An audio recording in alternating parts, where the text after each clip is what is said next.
Now, here's today's map. We were hoping to speak to Rigoberto himself rather than his boss, by the way, but he stayed in the team bus until the last minute. 165 hot and windy kilometres on stage 16 that go straight up a third category climb, the Côte du Beausoleil, and stay high as far as the fourth Col du Rouvet. From there, it's sort of a long, lumpy off-ramp down into the Rhône Valley, through the intermediate sprint towards the finish in Romans-sur-Isère. 175 men rolled out of Le Puy-en-Velay this morning. Quick-Step's Philippe Gilbert a non-starter due to gastroenteritis. Now, there was lots of action on the first climb, much of it involving Michael Matthews' Sunweb team, riding with the twin aims of controlling any breaks not containing Matthews himself and setting a pace high enough to drop Marcel Kittel. They succeeded on both fronts. The green jersey quickly went backwards into a large laughing group from which no laughter could be heard. And Warren Barguil even picked up a point at the top of the day's second climb after Thomas de Gent had taken a couple at the first. The wind was blowing, not hard enough to disturb Europe's largest strawberry tart, but with the break between the main field and the green jersey group starting to look definitive, Nasser Bouhanni decided he'd better make a break for it. Now, Bouhanni is thinking of a repeat of his stage win in Paris-Nice, which finished in Romans-sur-Isère earlier this year. Michael Matthews wants that, but he's also interested in the 20 points on the way there. At the moment, Dan Martin is 24 seconds down, and I think the gap is growing rather than closing. Critical times, and Dan Martin, who's overcome so much to even still be in this race and riding in the form of his life. Well, that's the danger on a stage like today, that you can just see your hopes go up in smoke when you there he is, Dan Martin, and the suffering will be intense now. This is working out perfectly for Michael Matthews as well, because it's only to a hard race. It's a smaller bunch, and most of these guys are GC guys, so it's going to be a sprint between only 2 or 3 of the real big players. Well, it's good news for Michael Matthews, whatever happens, I think, because he is going to figure, I'm sure, in the high placings, unless something unexpected happens between here and the finishing line. But I have to say, I think I'd make Edouard Boassenhagen the favourite from this point. He's got his lead-out man there, Reinhard Janssen van Rensburg, and his last but one in Scott Thwaites, who's had a brilliant race to pilot Edouard Boassenhagen through all that danger. So they are perfectly placed, Edouard Boassenhagen. Yeah, they are, and I think Michael Matthews is going to have to play off them. Perhaps try and choose Edouard Boassenhagen as the wheel that he based off. BMC have a few riders there. Look, there's that group. There's a Dan Martin group chasing, so it's not over yet. And that group up front has to make a decision. Now, luckily for Dan Martin, it looks like they've got some organisation, but he was already struggling just trying to stay on his teammate's wheel. Now, look, this is a Movistar seeing this as an opportunity to move Nairo Quintana up GC. Yep. So hence why they're really driving this forward.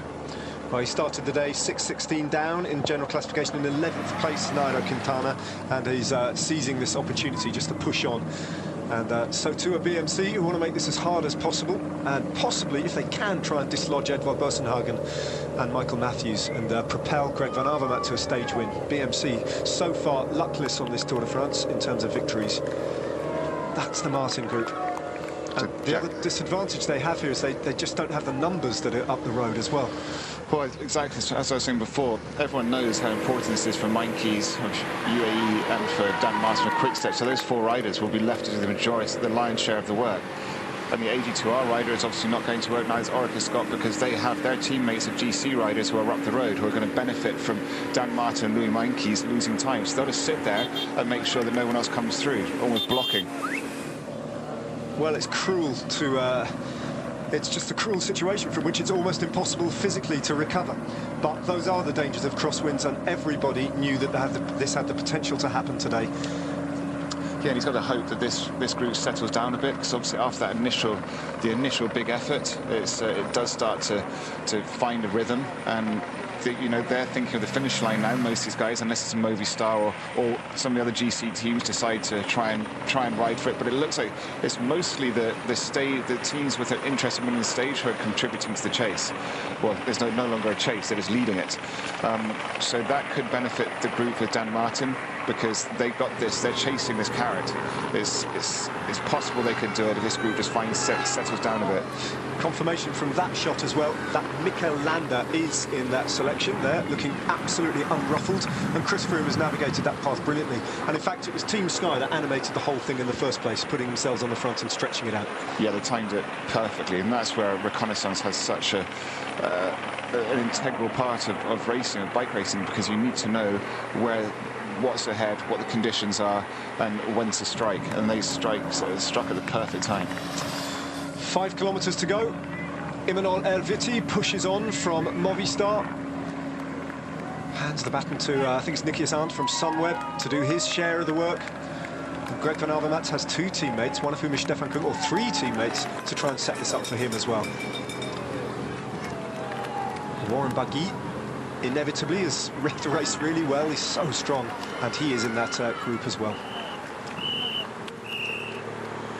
So you can see this is settling down a bit now because the group is bunching up a little bit. It's not strung out.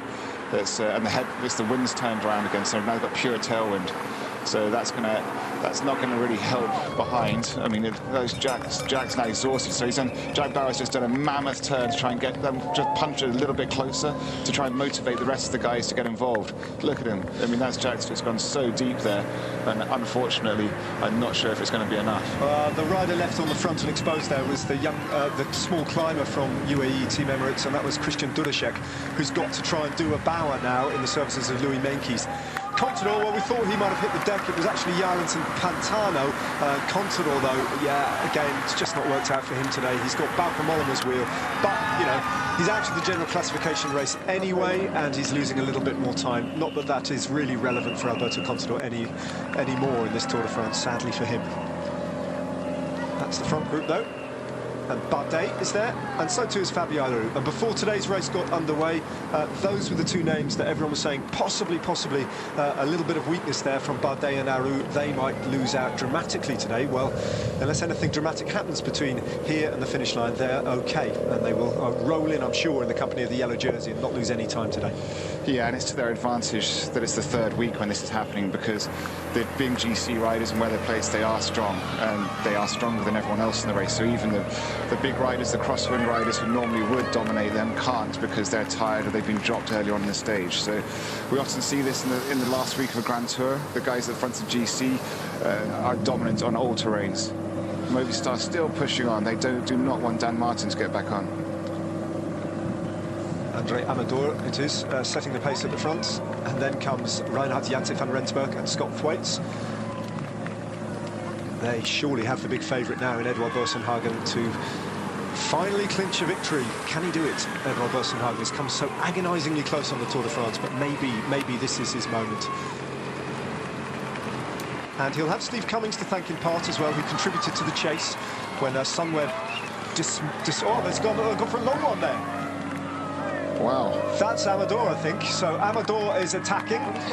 And there's a response from Warren Barguil. Yeah, that's a good move. Why not? They've not got a sprinter. They've got no one who can try and win the race. And he's off on a big flyer. 2K to go. And Barguil is taking the responsibility for Michael Matthews. Once again, these 2 roommates working together on the same team to try and bring that Movistar rider back. Yeah, so now it's up to Dimension Data and Sunweb to bring this back, because they've both got riders who can win today. So this is but Bernati, we've seen him some this at the Volta last year and almost pull it off. So he is a rider. He was a sprinter in the past, but he doesn't, so more of a domestique now, but he's got this turn of speed and ability. But let's not forget, it does go slightly uphill, and that's going to hinder him massively. But Sunweb needs to get to the front, so do Dimension Data, and there they are. So the 2 teams, they've now got to bring this back. This is their responsibility. Michael Matthews perfectly placed in 3rd position. Well, Reinhard Janse van Rensburg has done this before, hasn't he? The lone breakaway being drawn back by this man. He's incredibly strong, the lead-out man for Edouard Boasson-Hagen, and he's taking responsibility of bringing back Daniele Bernati if they can get to him. John, it's the first time I've seen Bernati on this Tour de France. I've virtually forgotten he was on the race, but yeah, he's a dangerous rider, but I think as he passes through 1 kilometre to go, that he will be caught, will he? Yeah, it looks that way, because this sprint, when the sprint launches, and that's now perfect. That's something for Michael Matthews to aim for as well. So he could actually use Bernati as a final lead-out if he wanted to. We've seen that tactic be used before as well, and I'm sure he will be able to do it. But look at that, they're having to do such a big lead-out. They had to kick their lead-out off even earlier in order to stand a chance of getting Bernati back. Michael Matthews still perfectly placed there, right at the front. Matthews manoeuvring himself into 2nd place on the road, but look at Edouard Boasson-Hagen lurking there, waiting for his moment. Boasson-Hagen's not too. Greg van Avermaet in the red and black of BMC going the long way round in the middle of the road, opening up a hard-looking sprint. He's got Jens Kuckelera there. Don't rule out Jens Kukaleda from Orkeskov. He's a fast finisher on a day like today. But Matthews, well, he's got one wheel in front of him. Drake van Avermaet, though, hits the front. Matthews behind him. And after that, well, they're all lining up to try and take the victory. Matthews appears to have this under control. Where is Edvald Boasson-Hagen? He's left it too late. And now Matthews hits the front. Now Matthews goes. And Drake van Avermaet is holding on.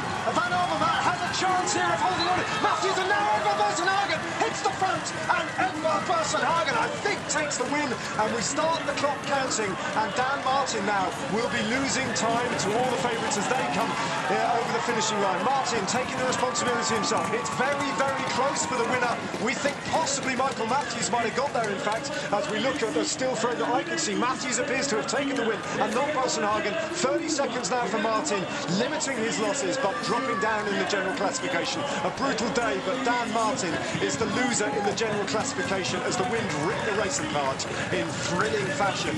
But Dan Martin, well, he's run out of helpers there. Jack Bauer did what he could for him. He's had to do it all on his own, and he loses the best part of 50 seconds. And so too does Louis Mankes, and they will both be very disappointed. Confirmation I'm getting that Michael Matthews, heartbreakingly for Edvald Boasson-Hagen, has just about beaten the Norwegian. It is official now. Matthews takes the win and breaks Edvald Boasson-Hagen's heart once more. That news took a short while to reach Michael Matthews. Yes! Yes! Although he had more to worry about than breaking Edvald Boasson-Hagen's heart. We saw John Degenkolb protesting about Matthews' sprint as he came across the line. And it's hard to see here with the Swan Ure in the way, but as the pair of them were slowing down, he seems to grab Matthews forcefully by the back of the neck, hold on for a bit, and then drag his hand across his face as he heads off in disgust. Yeah, he grabbed me on the way past, and yeah, I think the officials saw that, and yeah, I'm not sure what they're going to do about it, but yeah, I don't think it's very sportsmanlike. I was on his wheel, and I was in a perfect position to launch a sprint at 200 meters, and I started the sprint and clearly came with more speed than him from his wheel, and he saw me on the right side and closed the gap on the right side, and that yeah, made me stop the sprint to sprint for the victory. What did you say to him right after the stage? I didn't say anything. So there's the result. The jury quickly said there was no case for Michael Matthews to answer, so his win will definitely stand. And despite him saying they witnessed the grab after the line, they say they didn't, so no consequences for Degenkolb either. Although with this jury's record of consistency, it's hard to be definitive. Behind the sprint, 7 of this morning's top 10 overall filled places 12 to 18. Louis Mankes and Dan Martin lost 51 seconds after losing contact in the crosswinds. Alberto Contador a minute 33. Marcel Kittel came in with the autobus, a couple of teammates celebrating his survival with him. And the last man, Dan McClay, had more than the broom wagon for company today too. Laurent Pichon came in with him 26 minutes down. Well, he still trails Marcel Kittel in stage wins by 5-2, and his 2 have only been 30-pointers, not the full 50. Still, Michael Matthews' consistency in picking up points at the intermediates means that Kittel's lead, which 4 stages ago was over 130 points, is now 29. Matt Rendell spoke to them both.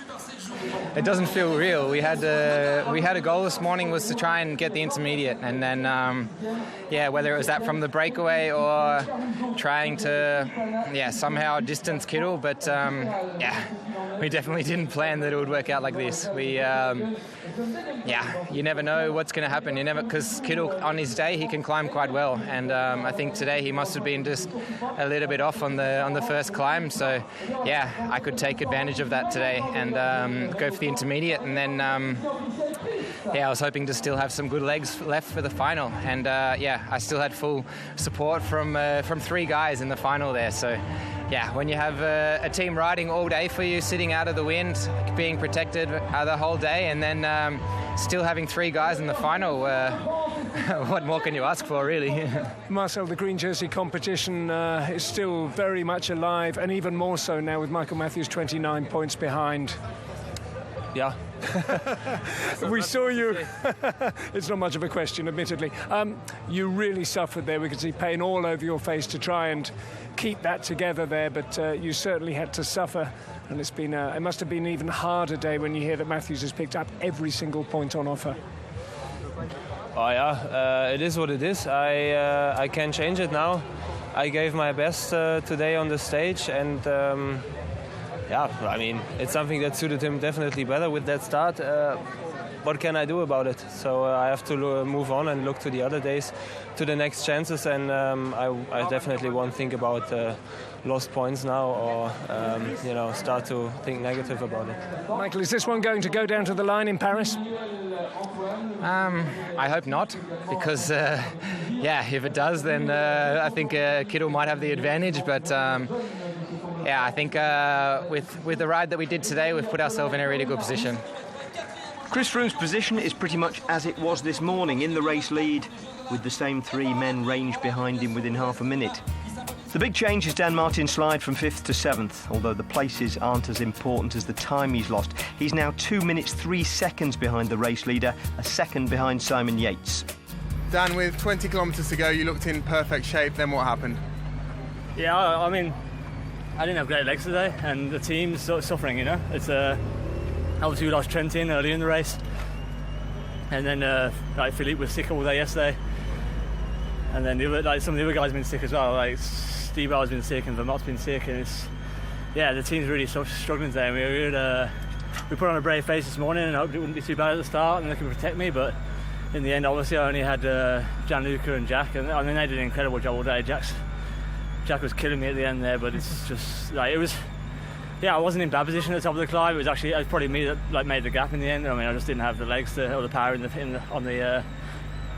the win there, So it happens. It's unfortunate. We worked so hard to be in this position, but it's not over. It was definitely going to happen today with the crosswinds. It was just a matter of when, and I think 20 Ks to go was the moment for us to make that move. And knowing that making the move would be on the right side of that. So I think we made the right call there, and most of the GC guys still up there. I think it was unfortunate for Dan Martin to get caught out. But I think he was a little bit light on teammates, having a few guys back with Marcel Kittel. Just happy to get through today's stage. Congrats. Happy to get through today's stage, and looking forward to the Alps now.